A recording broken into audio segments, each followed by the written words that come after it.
Hello, my sweet summer children. I'm back with some juice to get you through the long nights. Today is day 2 of our creepy Westeros, Essos, and Beyond series. If you missed day 1, don't worry, I will link it at the top, and all 30 days will be linked into one playlist so you don't miss a thing. Valar Morghulis. Across the narrow sea in a fog-shrouded lagoon sits 100 islands connected with tunnels and bridges. The bastard daughter of Valyria, Braavos. Braavos was founded by slaves that had escaped Valyria. According to legend, the moon singers from the Jogos Nye prophesied that the escaped slaves must travel far north to a forlorn corner of Essos, a place of mud flats, brackish water, and fogs. There, the slaves first laid the foundation of their city. For centuries, the Braavosi remained hidden from the world in their remote lagoon.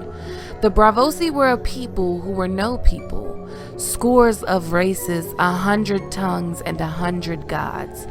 The moon singers were honored for leading the slaves to their new city, but the wisest among the freed slaves determined that to unify themselves they must accept all gods.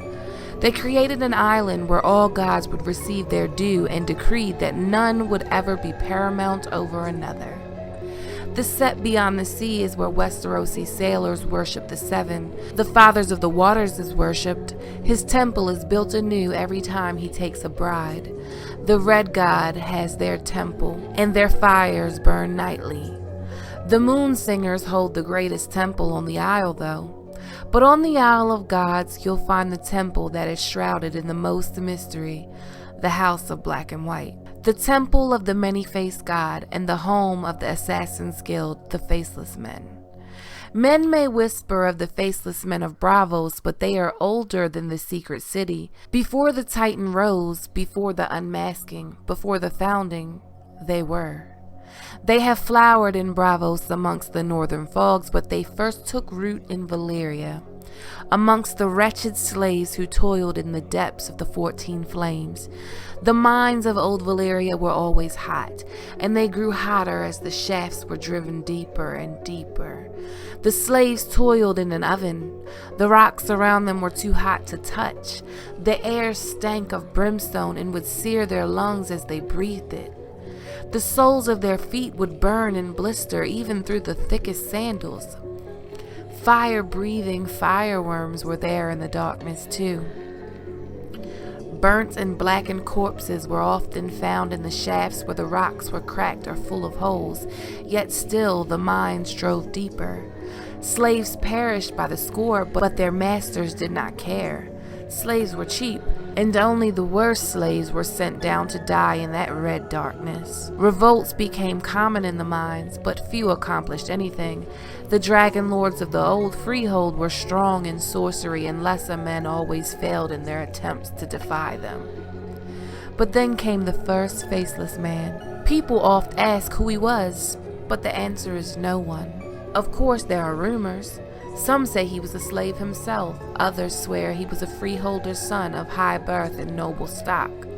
Some will even tell you he's an overseer who took pity on the slaves. But the truth is, no one knows really. Whoever he was, he would move amongst the slaves and hear them at their prayers. Men of 100 different nations labored in the mines, and each prayed to his own God in his own tongue. Yet all were praying for the same thing. It was release they asked for, an end to the pain. A simple thing, really. Yet their gods made no answer, and their suffering went on. But he realized that all gods have their instruments, men and women who helped them work his will on earth. The slaves were not crying out to 100 gods, they were crying out to one God, with many different faces, and he was that God's instrument. That very night he chose the most wretched of slaves, the one who prayed the most earnestly for release, and freed him from his bondage. The first gift had been given, the gift of death. He gave it to the slave first, but in time he would give that gift to the masters as well. The Faceless Men and the followers of the many-faced God would lay their roots on the Isle of Gods in Braavos. The house of black and white has doors that are 12 feet high. The left-hand door is made of weirwood, pale as bone, the right of gleaming ebony. In their center was a carved moon face, ebony on the weirwood side and weirwood on the ebony. The look of it reminded Arya of the heart tree and the godswood at Winterfell. Inside the house of black and white, 30 different gods stand along the walls, surrounded by their little lights. The weeping woman was the favorite of old women. Rich men preferred the Lion of Night, poor men the hooded wayfarer. Soldiers lit candles to Bakalan, the pale child, sailors to the moon, pale maiden, and the Merlin king.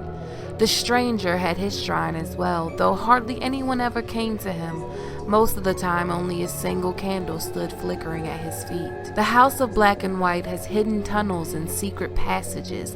Their chairs are made of weirwood with faces. Actually, a lot of weirwood is used in the house of black and white, even though there are no weirwoods in Braavos. Under the house of black and white are a maze of tunnels and vaults. The vaults were full of old clothing, garments claimed from those who came to the house of black and white to drink peace from the temple pool. Everything from beggars' rags to rich silks and velvets could be found there. But in the third level was the secret chamber. Deep down into the earth, walls of 1,000 faces.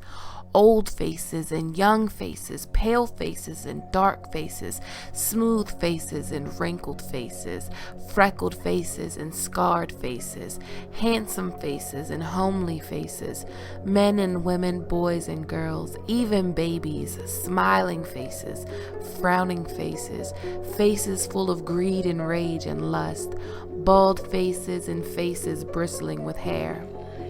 Mummers change their face with artifice, and sorcerers use glamours, weaving light and shadows and desire to make illusions that trick the eye. But what they do goes deeper.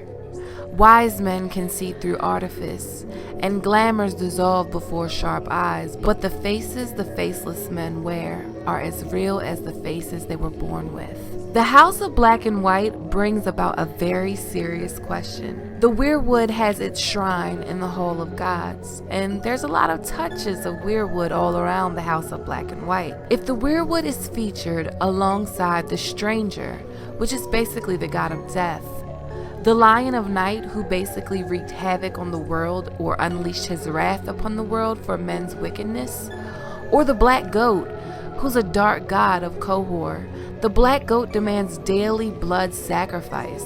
Priests of Norvos refer to the Black Goat as a demon. So if the weirwoods are good, then why are they here with demons and dark gods? As always, thanks for watching. Thanks to everyone that supports me on Patreon. If you like this video and if you like videos like this, then please give it a thumbs up. Please click that subscribe button and hit that notification bell and join the Sweet Summer family. Okay, my sweet summer children. See you tomorrow. Shame. Shame.